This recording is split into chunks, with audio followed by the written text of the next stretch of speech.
Bonjour et bienvenue à LSA Direct, l'émission d'actualité du soir d'Algérie. Pour ce premier numéro de la saison, nous nous intéressons à la petite enfance. Les enfants ont repris les chemins des crèches et jardins d'enfants. Et pour cela, je reçois Madame Soumia Oulman, directrice centrale au ministère de la Solidarité et de la Condition de la Femme. Madame Oulman, merci d'avoir accepté notre invitation. Merci à vous de nous avoir invités justement pour pouvoir parler de cette rentrée sociale, en particulier celle réservée aux petits, Donc, Madame aux tout Oulman, petits. les tout petits, comme les plus grands, ont repris le chemin des crèches et jardins d'enfants. Et la particularité de cette année, c'est que le ministère de la Solidarité a élaboré un guide pédagogique en direction des personnes qui gèrent les crèches et jardins d'enfants. Tout à fait, tout à fait. Cette nouveauté, c'est une initiative vraiment qui a été menée vraiment avec beaucoup d'énergie par Madame la ministre de la Solidarité, le docteur Solia Mouloudi, qui a insisté pour que cette rentrée sociale, au niveau des établissements réservés à la petite enfance, se fasse sur la base d'un guide. C'est un guide, ce n'est pas une injonction. Ce guide va servir aux équipes pédagogiques en place dans les établissements qui vont s'en inspirer pour mettre en place leurs programmes d'action, leurs activités, etc., destinés à cette petite enfance, dans le but, on va dire vraiment de façon très très raccourcie, dans le but de donner un socle commun à ces enfants qui vont dans les établissements dédiés, qui leur sont dédiés, un socle commun pédagogique pour qu'ils puissent être socialisés de façon harmonieuse et par la suite, quand ils quittent ces établissements, ils ont ces éléments qui les rassemblent et qui les fédèrent.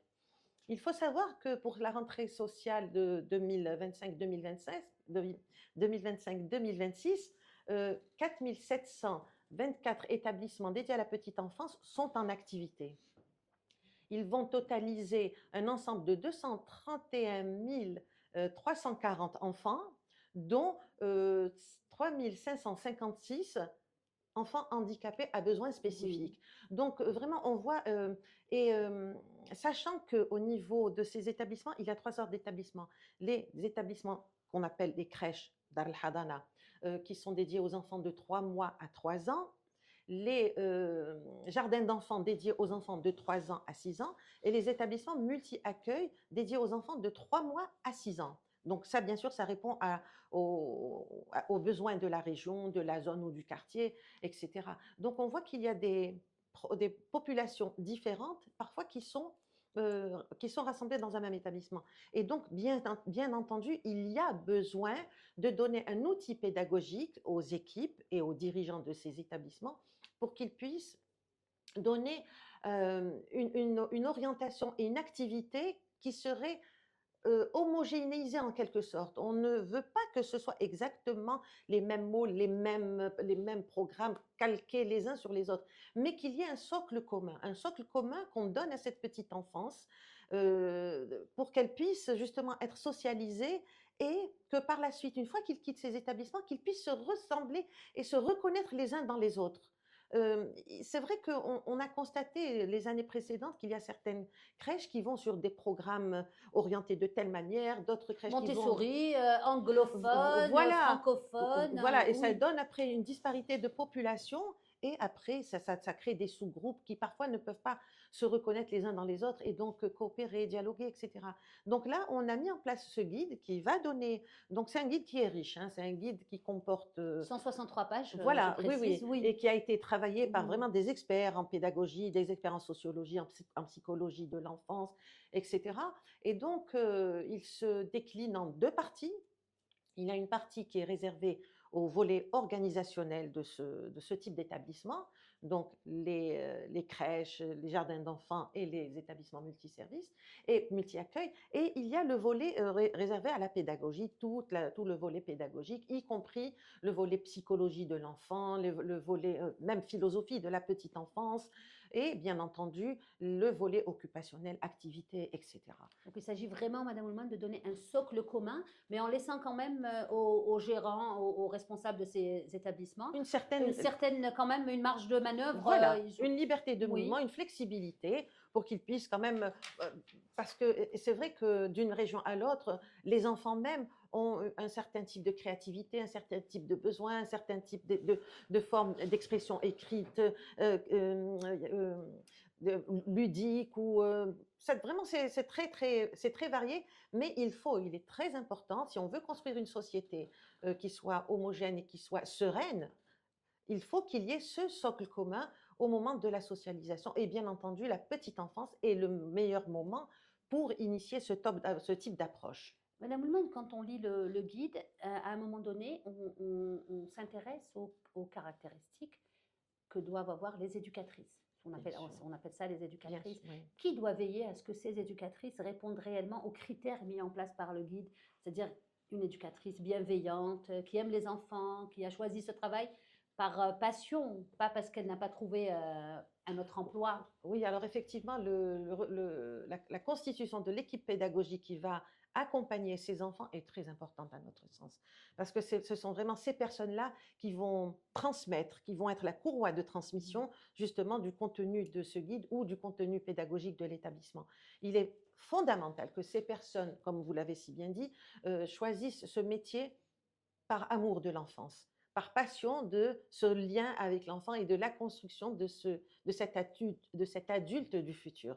Et bien entendu, ce sont des personnels qui sont formés. Il y a un cahier des charges. Si vous voulez créer un établissement dédié à la petite enfance, il y a un cahier des charges qui est très strict et qui répond à des normes internationales et dont des exigences par rapport à la formation du personnel. Mm. Ce sont des personnels qui sont formés, qui sont détenteurs de diplômes spécifiquement adaptés et en lien avec la prise en charge des enfants. Et ces établissements sont soumis à la supervision et au contrôle des services des directions de wilaya, de l'action L'action sociale et de sociale, oui. solidarité. Donc nos équipes vont régulièrement dans ces établissements justement pour s'assurer que les normes de sécurité, les normes d'hygiène et les normes de prise en charge pédagogique sont en phase avec ce qui est édicté Et par la vérifie que réglementation. le profil des Bien personnes. évidemment. Ah oui, oui, tout à fait. Le profil du personnel Ouais. pédagogique et même du plateau technique, hein. Le cuisinier ou la cuisinière, les gardiens, chaque élément, parce qu'on sait que chaque référent pour un enfant, chaque adulte devient un référent, devient un modèle. Et donc, on ne peut pas se permettre de laisser le champ libre et à qui veut agir ou faire quelque chose. Non, il est fondamental pour préserver, pour protéger ces enfants qui vont aller dans ces établissements, que le personnel soit choisi conformément à des critères très stricts. Là, vraiment, on veille beaucoup à cet élément-là. Est-ce qu'on veille aussi, Madame Oulman, à ce que la formation en soit continue pour ce personnel? Parce qu'on le sait, en matière de petite enfance, les choses évoluent. Ce qui était valable il y a 10, 20 ans ne l'est peut-être plus maintenant en matière de. C'est vrai qu'il y a Il une y a les évolution neurosciences qui s'en mêlent, il y a la interviennent. psychologie, il y a un peu tout ça, oui. C'est vrai que tous les phénomènes environnementaux et toutes les modifications donc, que l'on voit dans notre Oui, oui. milieu de vie se répercutent sur l'enfant et se répercutent sur la manière dont on doit appréhender l'éducation de cet enfant. Donc, il y a des formations, il y a des possibilités de formation continue ou de remise, je ne vais pas dire de mise à Le niveau, parce que niveau, quand même, oui. ce sont des personnes qui sont déjà au niveau, mais d'actualisation, voilà, d'actualisation des connaissances et des capacités de ces intervenants pour qu'ils puissent justement évoluer avec l'évolution de l'environnement et des besoins exprimés aussi bien par l'enfant ou ressentis par l'enfant et exprimés ou ressentis par les familles. Oui, Madame Oulman, dans le guide aussi, j'ai pu lire que les éducatrices pouvaient ou devaient, vous allez me corriger, signaler toute trace de violence qu'elles auraient constatée sur les enfants. Elles ont un rôle à jouer aussi Absolument, absolument. dans le signalement, ce qu'on appelle le Absolument, signalement. absolument. Vous savez que la loi algérienne protège l'enfant de toute forme de violence Y ou de compris celle qui pourrait marginalisation. venir de sa propre famille. Oui. Bien évidemment, la famille n'a pas un droit supérieur. La famille fait partie des citoyens algériens. Un enfant est protégé contre toute forme de violence. La charte de 2020 protège l'enfant, c'est l'article 71. La loi 15-12 du mois de septembre 2015 protège l'enfant. Et il y a tout un arsenal de textes juridiques dans le code de la famille, dans le code pénal, dans le code de la santé. Et c'est vrai que toute personne qui constate une violence ou qui soupçonne qu'un enfant est victime d'une violence doit signaler. Un enfant ne peut pas se signaler. Il est en position de faiblesse. Et donc, il appartient à la société de faire en sorte que cesse cette situation de violence réelle ou même supposée. Il ne s'agit pas d'aller porter plainte. Il s'agit de signaler. Vous pouvez signaler, il y a toujours des signalements possible au niveau de nos services. Au service de la Les direction services de l'action de la sociale? DAS, toute Oui, violence à l'égard d'un quelconque citoyen peut oui. faire l'objet d'un signalement au niveau de nos services qui vont se rapprocher. Donc, c'est des services sociaux. Ce ne sont pas des services pénaux Voilà, on est encore dans la voilà, de prise en charge. sanctions. Oui, oui. Voilà. Nous sommes dans la relation sociale, la relation sociétale apaisée, le dialogue avec l'autre partie, justement pour voir, d'abord vérifier la véracité Est-ce des que, faits. oui. Est-ce que les faits sont réels ou est-ce qu'ils sont juste supposés pour une raison ou une autre? Et par la suite, établir le dialogue, essayer de comprendre le pourquoi de la chose, essayer d'apporter des solutions, proposer des solutions et faire en sorte que cet enfant ne subisse plus ces violences-là. Et donc, effectivement, au niveau des crèches, une éducatrice qui constate qu'un enfant est battu ou qu'il est privé de sommeil ou qu'il est privé de nourriture ou qu'il est l'objet d'humiliation ou d'agression de toute forme, et doit signaler les faits et les procédures sont enclenchées pour l'intérêt, c'est dans l'intérêt de l'enfant et dans l'intérêt des familles, bien entendu, et par ricochet dans l'intérêt de la société. Et lorsque c'est au niveau des structures, Madame Oulman, que la violence est subie, je parle des coups, des châtiments, euh, on peut rappeler qu'il est interdit de Absolument. frapper des enfants. Ce n'est pas Oui, admissible, il n'y a voilà. aucun champ à la violence dans les établissements dédiés à l'enfance. Lorsque quand même il y a des dépassements, quel recours ont les parents? Il faut trouver, c'est à Oui, l'éducateur, c'est au psychologue, c'est vraiment cette équipe psychopédagogique de trouver la bonne manière de signifier à l'enfant et de le recadrer, mais il n'y a pas de place à la violence dans ces établissements. Et bien entendu, ce sont des sanctions très fermes qui sont à ce moment-là prises en compte de l'auteur de faits de ce type. Ce si n'est pas jamais un admissible. parent constate que son enfant, ou alors il lui rapporte en fin de journée qu'il a été frappé par l'éducatrice, quel recours Là peuvent aussi, avoir les parents? il se rapproche La de nos direction services. de Il se l'action sociale? rapproche de nos services, Oui, il oui, y a des contrôles qui sont faits et il y a toute une réglementation dans ce cadre-là. très bien. Il est important de se rapprocher des Il services faut le de savoir, l'action voilà. sociale. Voilà, Rapprochez-vous oui. des Ah oui, directions de oui, l'action tout à fait, sociale tout à pour fait. S'il y régler a ce un genre de problème, conflit. voilà, Oui, le oui, contrôle de ces établissements relève des services de l'action sociale. très bien. La délivrance de l'agrément relève de Monsieur le Wali, Oui, mais le suivi et le suivi, contrôle oui. relèvent des services de l'action sociale et de solidarité qui dépendent du ministère de la Solidarité nationale. Je reviens toujours au guide, Madame Oulman, où il y a une bonne partie qui est réservée à l'infrastructure. Les infrastructures doivent être aux normes. Absolument, absolument. Les infrastructures, le dessin, le schéma de cette Oui. infrastructure répond d'une part à des normes internationales, donc là vraiment on est en phase avec les normes internationales, et qui elles-mêmes répondent bien sûr aux besoins et aux capacités de l'enfant. C'est autour de l'enfant que ça se construit. Et donc oui, effectivement, c'est très strict comme réglementation et comme cadre. Il faut savoir que ces établissements ne peuvent pas recevoir plus de 150 enfants pour que ce soit encore maîtrisable et bien entendu après le 150 nombre enfants en en fonction de la, maximum, hein, non, en bien, fonction de la taille bien évidemment, de la bien structure, je évidemment, suppose. bien Oui, évidemment, parce qu'il y oui, a des oui. normes là Oui, aussi, hein. oui. Les normes vous disent tant de mètres carrés dans le Pour, dortoir, tant de oui. mètres carrés dans le réfectoire, tant de mètres carrés dans la cour, tant Les de mètres espaces par extérieurs sont enfant. très importants Bien dans sûr, dans parce une il crèche. faut qu'il Oui. puisse avoir cet exercice physique au grand air, qu'il puisse s'agiter, avoir un contact avec la nature, avec l'air, avec le vent, avec les éléments naturels. Bouger. Bouger Oui, simplement, oui, oui. bouger, courir, sauter, etc. Et avoir bien entendu les ateliers, les espaces de jeu, les espaces pédagogiques d'apprentissage, etc. Donc Oui, effectivement, allez-y. ce sont des normes auxquelles on répond et on est exigeant sur ça. De sécurité, des normes sanitaires, des normes de jeu, d'apprentissage pédagogique, d'exercice physique, etc.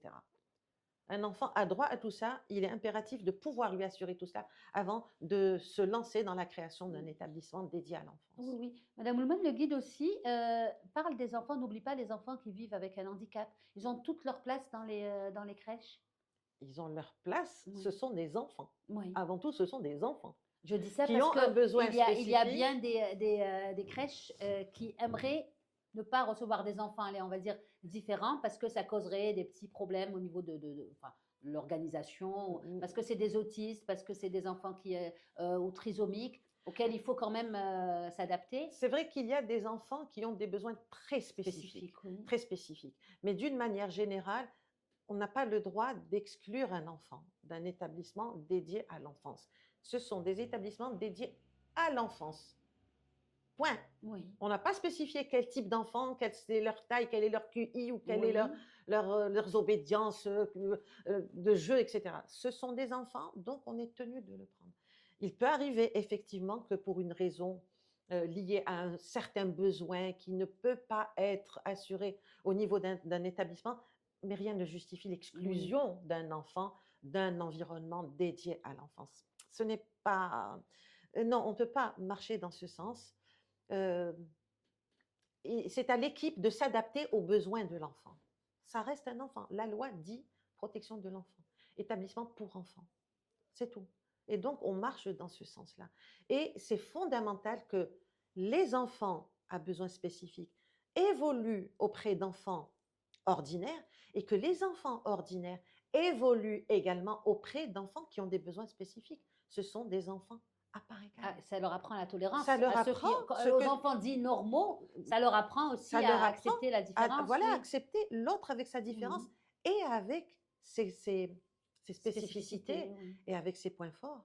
Parce que ces enfants qui ont des besoins spécifiques, ils sont peut-être dans l'incapacité de faire quelque chose, mais je vous jure qu'ils sont dans la Et on capacité les voit, oui. extraordinaire de faire autre chose. Et ils deviennent votre maître Oui. dans telle ou telle branche. Ça, c'est extraordinaire. Donc, c'est important qu'il y ait ce brassage et cette mixité, cette proximité, voilà, entre les différents types d'enfants. Ce sont des enfants, pas d'exclusion. Là aussi, Madame Oulman, on va dire aux parents que si jamais vous avez des difficultés, vous rencontrez un refus, allez-y, saisissez les services de Voilà, la... ils peuvent se Oui, rapprocher et comme j'ai dit, c'est vrai qu'il peut y avoir parfois des situations où la prise en charge de cet enfant devient très lourde. impossible, Il, vous voulez dire de- dans une crèche... voilà, oui, ou voilà, à ce moment-là, pour une raison objective. oui, oui, Voilà, on veut des raisons objectives. objectif. Voilà, donc là, ils se rapprochent et ils auront les bonnes informations par rapport à la situation de cet enfant. Au sortir, Madame Oulman, de la crèche ou du jardin d'enfants, un enfant de 6 ans devrait être prêt à commencer la vie scolaire. Bien sûr, oui. Et c'est pour ça qu'on encourage les parents à se rapprocher des crèches parce qu'il y a bon, la prise en charge de la petite enfance, c'est surtout beaucoup d'activités ludiques, on développe un peu la créativité, on développe un peu le contact avec autrui, etc. Mais à la fin du cursus, il y a une préparation au préscolaire. Et donc, c'est des enfants vraiment qui sont préparés pour la nouvelle discipline de l'école. C'est un autre mode de fonctionnement, c'est un autre mode de gestion de la relation à l'enfant, des activités de l'enfant, de sa discipline, etc. Donc, effectivement, il y a une préparation à cela et on travaille en collaboration avec le ministère de l'Éducation, justement, nationale, pour que la transition du monde de la petite enfance vers le monde de l'école se fasse de façon souple et que l'enfant ne se sente pas en rupture. Voilà, il ne faut pas qu'il sente qu'il y a une rupture dans son environnement et dans la façon dont il est pris en charge. C'est un continuum, c'est une évolution normale, une évolution souple et vraiment qui se fait dans la souplesse et la plasticité, dans l'intérêt, encore une fois, de l'enfant, pour pas qu'il y ait ce traumatisme de la rupture entre l'environnement de l'école de la petite enfance et l'éducation nationale. Eux-mêmes sont très collaboratifs sur cette notion d'une transition souple pour les petits-enfants de 4 ans, 5 ans, plutôt 5 ans et demi, 5 ans, 6 oui, ans. oui. Voilà, c'est vrai que parfois, c'est des enfants de 5 ans et demi qui vont à l'école.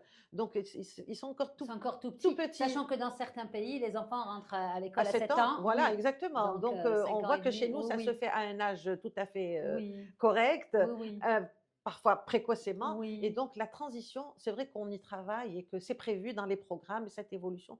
Et je vous dis ce continuum pour qu'il y ait un passage en souplesse. Très bien. Madame Oulman, l'aspect de la nutrition, on en parle dans le guide. On parle Mhm. de menus équilibrés, adaptés aux enfants. Oui, tout C'est à fait. important là aussi. C'est important parce d'abord, il faut tenir compte de ses besoins quotidiens. Donc, c'est des rations qui sont étudiées. Il faut tenir compte du goût qu'on développe parce qu'un enfant il ne naît pas à sa naissance il ne sait pas ce que c'est qu'une carotte, ce que c'est qu'un Ouais. haricot vert, ce que c'est qu'une pomme de terre et une purée. C'est à nous, adultes, de lui apprendre ce que c'est et de lui apprendre à aimer ces aliments.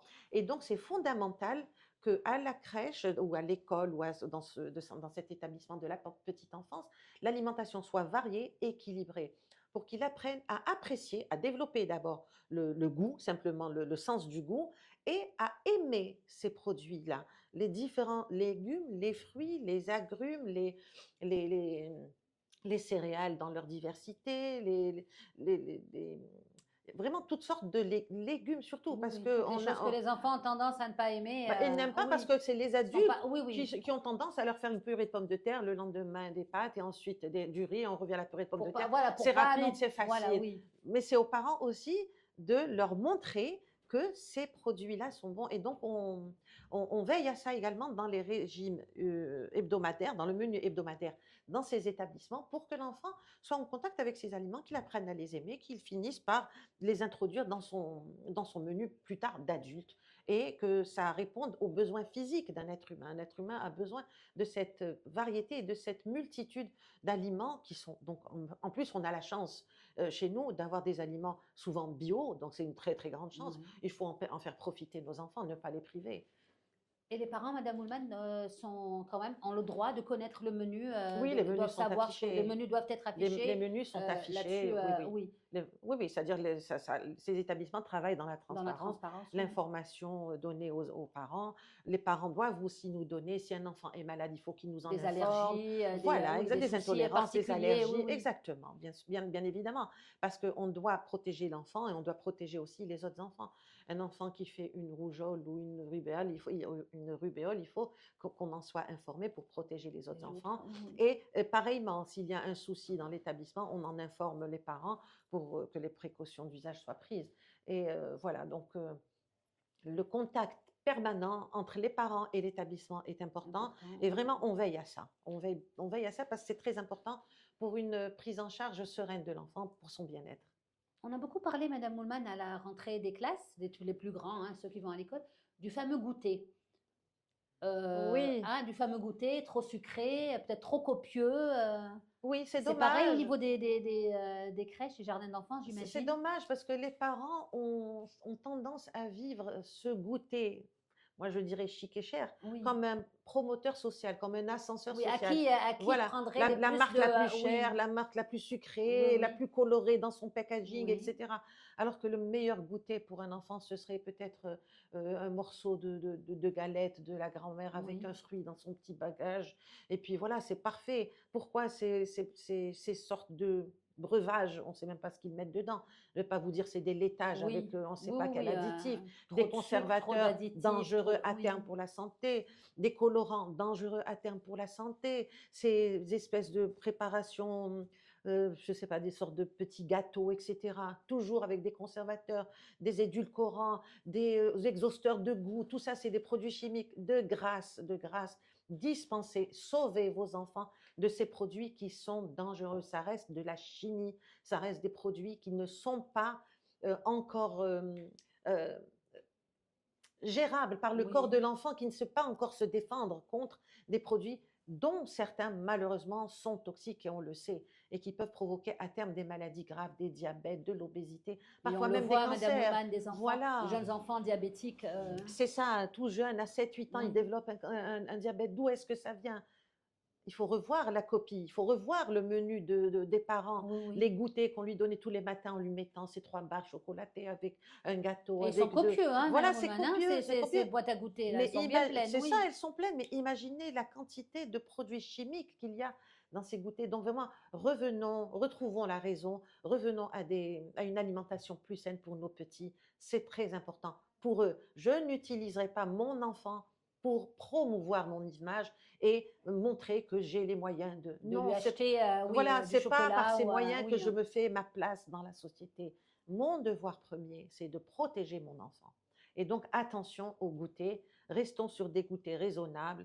Un petit fruit, voilà, un bout de galette, un bout de pain, un bout Et de. rappelant surtout que Vraiment, les enfants n'ont pas besoin d'autre chose que de boire de l'eau. de l'eau, voilà, Voilà, de l'eau claire, de l'eau du oui, robinet. oui. Le matin, je lui prends sa petite bouteille, je la remplis et puis je la lui mets dans son sac avec un petit morceau dans lequel j'aurais tartiné un peu de beurre ou dans lequel j'aurais mis au maximum un petit morceau de chocolat. Ça suffit pour un enfant, puisqu'il a pris son petit déjeuner, il va prendre son déjeuner à Et l'heure. sachant que les déjeuners sont souvent servis assez tôt au Voilà, c'est niveau des vers crèches et jardins 11h30, d'enfants, oui. voilà, donc l'enfant n'aura pas le temps d'avoir cette grosse faim qui va le mettre à plat. Non, on a tous été enfants, on a été à l'école. Moi, j'allais à l'école sans mon petit Sans goûter. Je goûter, tenais oui. très bien, je prenais mon petit déjeuner à la maison.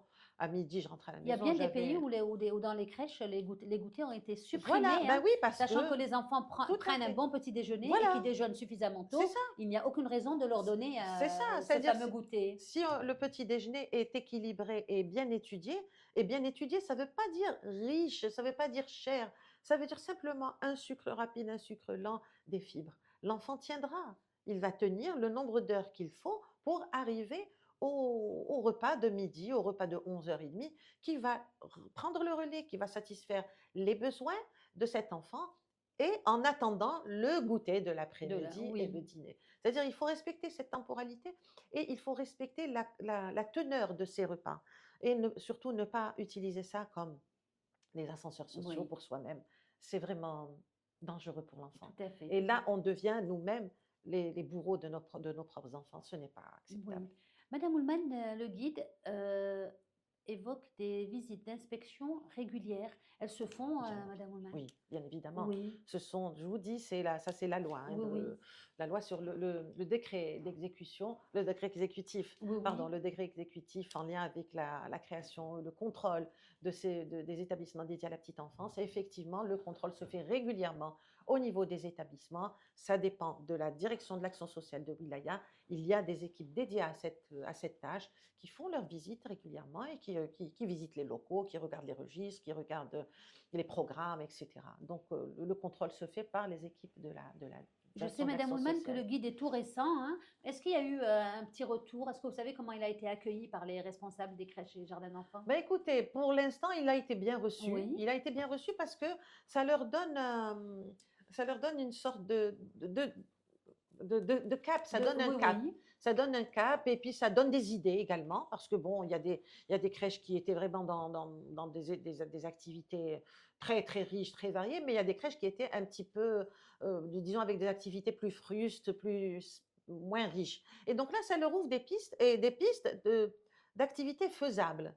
Voilà, c'est toujours dans la faisabilité, dans le réalisme, dans l'exécutable et dans le bénéfique pour l'enfant. Donc, les premiers échos sont positifs et bon, maintenant, on attend la La suite. suite, Oui, en voilà. espérant que ça améliore la prise en charge des tout petits au niveau Voilà, des crèches et jardins certainement que ça va, d'enfants. mais Mhm. on a confiance parce que je vous dis, ce guide a été établi par des équipes de spécialistes, d'experts qui ont pris en compte vraiment les spécificités de nos enfants, de nos familles, de l'environnement dans lequel ils vivent et donc qui ont proposé aussi des activités qui s'inspirent beaucoup d'expériences de pays qui nous ressemblent, etc.